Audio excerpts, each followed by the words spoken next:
Okay, so good evening. I'm here with Cristián Echeverría.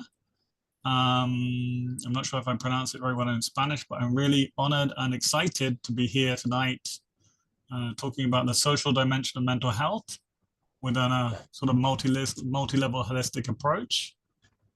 Chris, I am a mental health service user myself, mental health in inverted commas. And Cristián, can you introduce yourself? Sure. Well, thank you first for inviting me. I really enjoy being here. And well, I'm a clinical psychologist. I'm from Chile. I work here. I have a private practice here, and I am I have studied neuroscience and I specialize in working with adults in general. Okay, okay, Yeah, great. Okay, Cristián, how are you this evening? It's not I'm the evening fine. in Chile, right? Sorry? It's not the evening in Chile. Yeah, it's evening. It's the It's evening too evening. in It's Chile. very, Okay. yeah, it's very hot today. We're starting the summer here. Okay. Yeah. So I was a bit anxious about the interview. It's my first interview ever. So Right. I'm What happy. time is it? What time is it in Chile? It is now past 4 p.m. Okay, great. Thank you very much. Okay, Yeah. so we've prepared a list of questions. The first question is, what is the multi-level, multi-dimensional sorry, I'm going to repeat. What is the multi-level, multi-dimensional approach in psychology and what people are calling mental health? What is the multi-level approach? Yeah. Well, that's a great question. It's been an approach that I've been developing in my career, mainly when I started working with real patients after my initial more theoretical formation. So So it means training, right? Training, my formational training, training. yes, yes, my education. And so it means that you want to have a comprehensive view of the mind and of mental health phenomena, which is a complex field. So this means that you need to take into account multiple factors, and those factors are themselves distributed in different realms of our human reality. Different Of our realms, right? Sorry, Different areas, different areas. different areas, different fields or dimensions. I normally speak about dimensions. So this means that the problems of mental health can be described at multi level, which means at these different dimensions, Mhm. and that you can also understand these problems from the multi level approach. So you have causality of mental health problems Yeah. and the symptoms or the way that the problems appears can both be understood from this comprehensive view. And this means very concretely, this means in very broad terms, this means mainly four realms, four dimensions, as we are saying, which are first our biological reality as organism, Mhm. as as um, as organism, and then our psychological experience, Mhm. and the realm of the mind. And we have the social dimension, which is where we're focusing today, the realm of our interactions with others, our relations with others. And the other realm that many times is forgotten is the realm of our physical environment, not only social environment with others, but our physical environment, where there are many Sure, factors sure.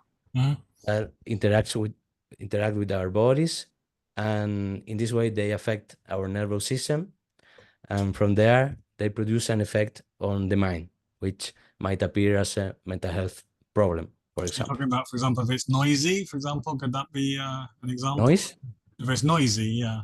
For example, yeah, it's stressful, noise is an noisy. example. Noise is a good example, and you have just with that example you have already the two aspects of these factors, which is you can have, for example, noise environments or acoustic pollution, acoustic pollution, Mhm. which might create stress. It might be related to sleep problems, and Noise, at the same noise pollution, noise pollution. noise pollution, Mhm. which is very common in cities. Like cities are very noisy. You have cars moving, traffic, and all sorts of stuff, and you have that, which can create some problems.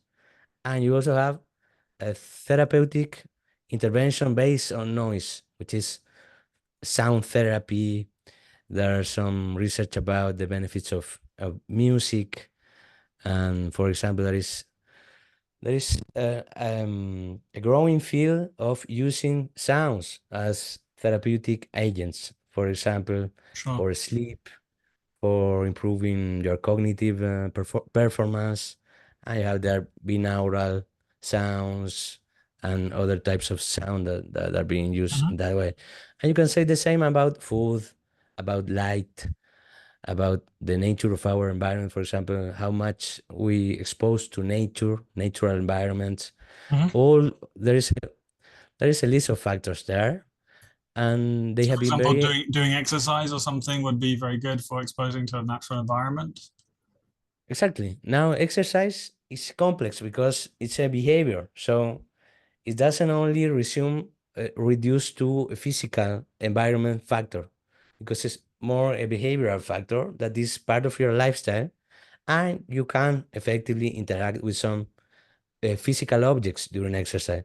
For example, you go to the gym and you use the dumbbells, the kettlebells, or these machines for exercising.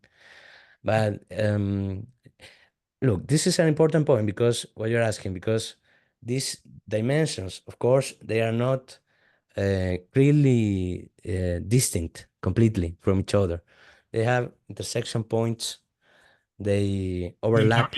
Interaction between the two, between all of them, in fact. There's exactly interactions and overlapping points where you have, for example, behavior.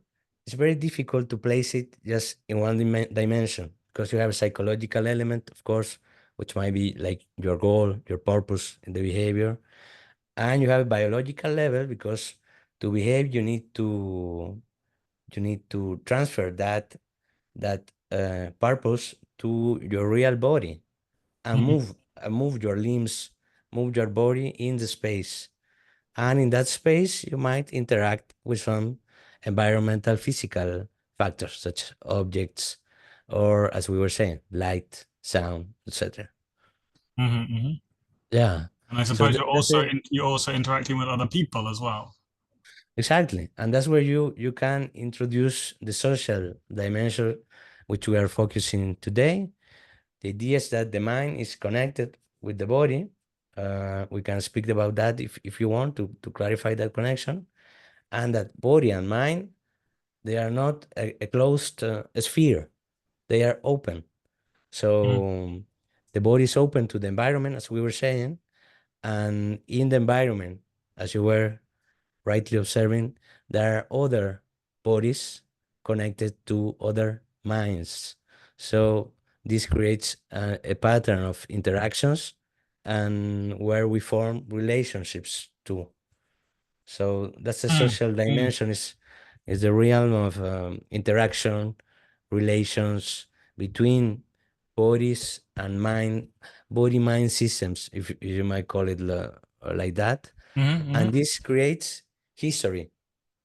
This creates history by our capacity to use tools and transform our physical environment with these tools, which mhm. you can see clearly if you take two timestamps of our evolution of species.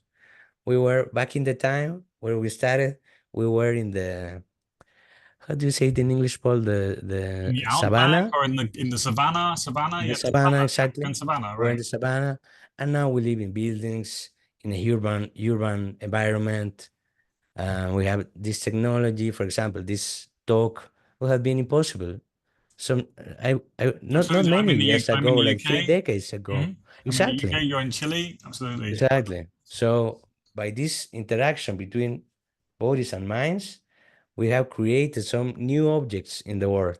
That's, for example, the personal computer, the infrastructure of the internet, and Mhm, this, look, the technical term is that this these objects afford some new behaviors. So they talk about the affordances of our space and our objects.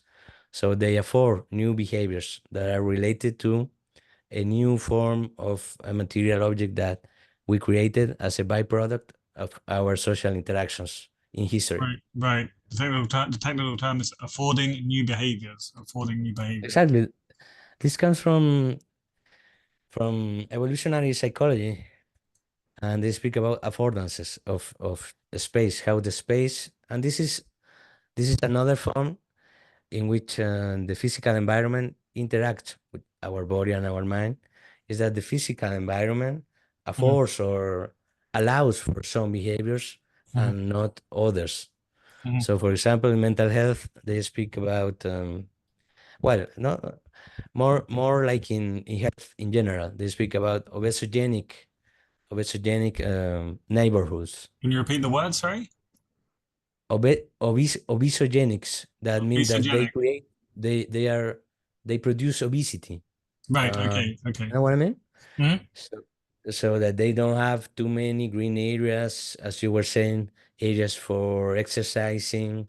They mhm, have a lot of offers for junk food, and mhm, so the space, the physical space, as it was shaped, socially shaped, mhm. affords or promotes certain behaviors and not so much others. Okay. So it sounds like the design of cities would be something that needs to be taken into Exactly. account Yes. in city planning, of course. Yeah. City planning. Yes. Yes. Yes. Mhm. Yes. Yes. Okay. Next question. What is the dualism or monism debate in philosophy? And how does it relate to the multi-dimensional approach and what people are calling mental health these days, in inverted commas, mental health? What is Yeah. the dualism and monism debate in philosophy? Well, this is a complex question. It's a deep question in philosophy. We need to relate it to the other debate that is the debate between materialism and idealism. Mhm, And the big question, this is part of an area of philosophy that's called ontology. And ontology means the thinking about being, about what being is, what is being. So the debate comes from two alternatives, thinking that there is only one substance that is material or ideal. This depends on the philosophy, or that there are two substances that are separate but articulated in some sense. And to make it more comprehensible, this was exemplarily articulated by the French philosopher René Descartes. I know you, Descartes, okay, I yeah. know you speak French, so I do speak French, I talking hope about Descartes. Yeah, I okay. hope the pronunciation is right. Descartes. Mhm, So he's known between many things, but by posing what they call the body-mind problem, because in his philosophy there is a soul, and which we can assimilate to the mind in a way that mhm, is ideal. So that's not materially grounded, but this soul is connected to the body. He can't deny that. He can't deny that, and he says this appears obviously in perception, where um, uh, s- our organs of perception, sense organs, mhm, our eyes, our ears perceive the stimuli, and the stimuli is traduced, translated in our mental experience of it, mhm. and also in behavior. So you can't deny that soul and body are in a way integrated in some fashion. Okay, But so he keeps we perceive stimuli, and it kind of integrates into what you might call the mind. exactly the idea is that there is a physical stimuli that enters in contact, or that, how can you say that, um, stimulates. The best word is stimulate. That it stimulate Stimulate our, your body or yeah, your mind. Yeah. exactly, yeah. Mhm, So it contacts your body, or it stimulates the stimulable surface of your body, Yeah. which are the sense organs, like the eyes or the sense of the smell, the nose. Mm-hmm. And this is then, this appears as part of our perception of that stimuli. Mm-hmm. So it's very simple, but sometimes philosophy say it seems complex, but it's very simple that you are seeing light that comes to your eyes, Mm-hmm. and you are perceiving, and you are conscious of it, and it appears as a mind experience, mental experience. Mm-hmm. But he was You not know. necessarily right, Descartes, that necessarily was the body and Yeah, mind exactly, separate. They could be the one and the could be one and the same thing in a way, or exactly. So his perspective was a dualism, and a dualism that connected body and the soul. We would say in his terms as two separate but connected substances. mm-hmm. So in terms of the holistic approach, that's the complexity and the philosophical weight of it, because you have one level which is the mind and the social dimension, which we can think a more akin to the Akin to. akin to idealism, and you have the material base, which is our organism, our biological reality, and our the physical space. So you have like these two dimensions, and so I can't solve that question. But what I want to say is that the dualism, monism debate and the idealism, materialism Mm-hmm. is relevant to the holistic approach, and you can solve it in many different ways. Mm-hmm. I I would be more inclined to a materialistic monism, the idea that all that there is matter, physical substance. Mm-hmm. That's your point of view, right? Exactly, that's my point of view. But there is an epistemological problem, because we can reduce the mind or sociological phenomena to material phenomena by our current knowledge. We just simply can't do that. So there is a value in psychology and in sociology in describing the mind and social dynamics and arriving to laws, arriving to a knowledge that is useful, because as I was saying, we can reduce by our current knowledge the complexity of the mind, of sociological reality, to a material basis. We don't have a clear framework to do that, to to to move from one to the other. It So sounds you like need. okay. It sounds like that. A lot of that would be also to do with the fact that everything is lots of things are socially constructed. So in our minds, Mm, we have kind of lots of socially yeah, constructed things, and we we can't necessarily get to the bottom of just contact with nature. Is that what you're saying at all, or? look, first, the idea that you're saying, which is a very important idea in the last development in epistemology, the idea of social constructivism or social constructionism, is it can be taken to an idealist extreme, that is posing that everything comes from the social construction, so that there's nothing previous to it or external to it. So I think that might be a form of idealism if you take it to that extreme. And you can't, because taking to an extreme, you can't deny that there, before even the Earth existed, there was a material universe. Mhm, Before we existed, there was an Earth. Before life emerged on Earth, and that there is no physical matter even, mhm, or that this physical matter depends on some way, in some way, on the mind or on the social link. So that's complex for me to understand or to state. mhm, But, but what I was saying is that the knowledge linked to psychology and sociology is still very useful, even in practical terms, because if you would only work, for example, in mental health, if you would only work with the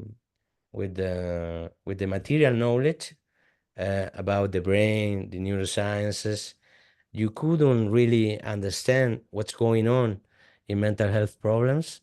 Mhm. They are more complex. They are more complex than what we can clearly understand in purely brain terms, in purely neuroscientific terms. So what you're saying is what Thomas Saz was saying was that by looking at the brain, you can't just see very many things. You have to understand what's happening in reality as well outside of that. Is that right? Well, in a way, yes. In a way, yes, because what Sas is saying is that he's criticizing the idea that the brain is the origin of mental health problems. So he's saying the brain is not enough to explain mental health problems, and you have to get to a broader scope and consider the social context. Even even at the body level, modern neuroscientific approaches are not brain centered. They consider the brain, of course, and the nervous system, but they are more conscious now about how this system interacts other systems in the body, such as the immune system, for example, which is being studied a lot now. That cross talk between the immune system and the nervous system, or the gastrointestinal system and the nervous system. So that's what Sass is saying, that it is the idea of that mental health are more complex in terms of their causation, so that you can't only look at the brain to find a cause of mental health problem, because the process that causes these problems is broader or longer in a way. It's a longer circuit. It's a longer Mhm, circuit. mhm. So, for And that example, for me, and also for many other people, I imagine, then the impact of family and friends around is very, very important for me as a mental health service user, if that's what I'm calling myself. I guess I don't reduce to that, right? But you know, yeah, the social interactions around you are important. That's what you're saying. yes, yes, and that's the social dimension of mental health. It is opposed to reductionism. And for example, what Sas is criticizing is biological reductionism. Mm, And in particular, well, we have a word in Spanish, but in English it would be the excessive focus on the brain focused mental health. mm. So we can distinguish two levels anyway at this social dimension. One is the macro level, which are the social structures, like the great institutions. You can talk here about economy, Mm. the moral code, Yes, yes. yes, the moral code, politics. Code of conduct, that kind of thing. Codes of behavior, Sorry? unwritten codes of behavior in society, Exactly. Yes. like that. So, so for example, Freud's psychoanalysis, he's aware of this dimension, and he studies the link of his model of the mind, or the psyche, as he calls it, with the moral of the Victorian era in his terms, in terms of inhibiting sexual sexual desire, or regulating sexual behavior. Mhm. So that's an example of a theory that is aware of this social dimension. So you have that macro level, economics and all that, and then you have a more micro level, which is, as you were saying, your relationships with your concrete network of people, like your Mhm. family, your friends, your interactions. So at these two levels, you find in research descriptions of factors that have causal powers, that They have can what? Sorry, they have have causal power, causal power, causal causal causal causal links or things like that. No? causal efficacy. Yeah, Okay, or that can effectiveness, no? produce, yeah, mental health problem. So at the macro level, you have the main idea is the social determinants of mental health. The idea that is studied at the level of populations. So the object of study is already collective social, and the idea that the social conditions in which we live, related to housing, education, as we were saying previously, our neighborhood, the infrastructure of our neighborhood, Mm-hmm. and our personal economy, work related issues, or Mm-hmm. as you were saying, so, as you were saying, city planning, urbanization, all those factors can produce, well, physical illness or mental health problems. And Mm-hmm. what you see is that they say, related to inequalities in social resources, they find also, they call it the health gradient, right? The Yeah, health right. gradient, where you Okay. see that socio-economically more deprived populations have poorer health So in general, outcomes. than poorer health in general than the socioeconomically richer population. That's what you're saying. Exactly. And Okay. what we need to add there is that it's not only a problem of access to health, like to have better access to better health quality, I mean health services. It's Mm-hmm. not only access, it's causation. It is Causality, production, causality. So causality. yeah. Yeah, Mm-hmm. exactly. So you find, for example, in mental health, for example, you have a theory related to depression that's called the social signal transduction theory, that states that stressors at the social level that are distributed differential in the population according to the socioeconomical level, Mm-hmm. but that might also be present in everybody's life, because of course having a better socioeconomical situation doesn't uh, remove all kinds of problems. Mm-hmm. But chronic social stressors can create inflammation in the body. Mm-hmm. Mm-hmm. And inflammation in the body, talking about the interaction between the immune system and the nervous system, alters the brain chemicals, especially one called serotonin, which Yes. is normally Yes. presented as the neurotransmitter of happiness. And it's also related to belonging too, by the way. But normally it is presented as happiness Mm-hmm. neurochemical, Mm-hmm. and it is regulated by many pharmaceuticals, antidepressants.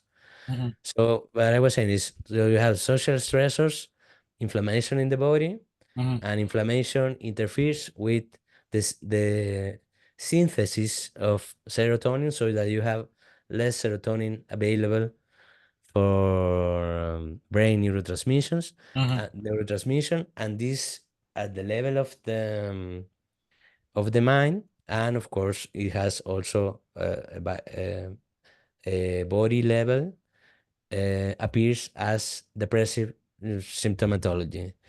So Mm-hmm.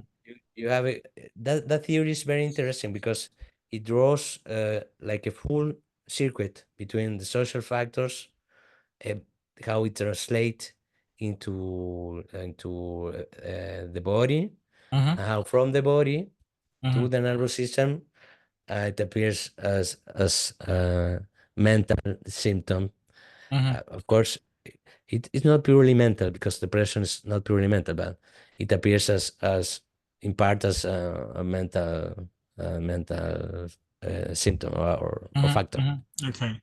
And I suppose that also social attitudes to what people are calling mental health, a mental health phenomenon, I guess. What people call it mental health, I like to call it mental health phenomenon at the moment. Yes.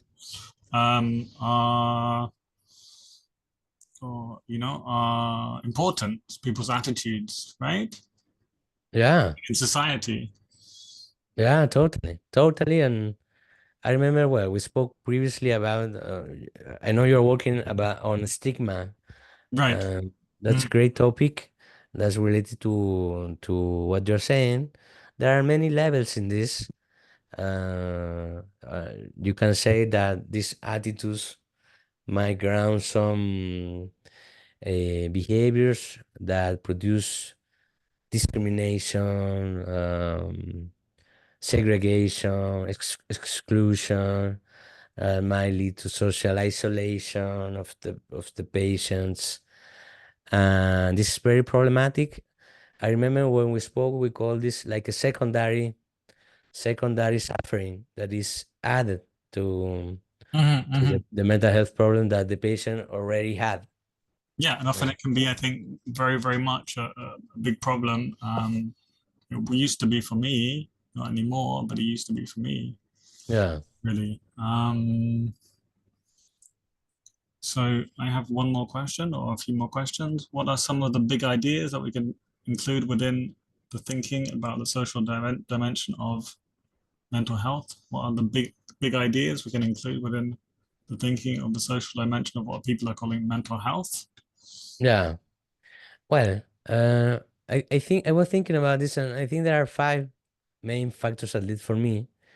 One is mental health practices themselves as socially constructed, as we can say.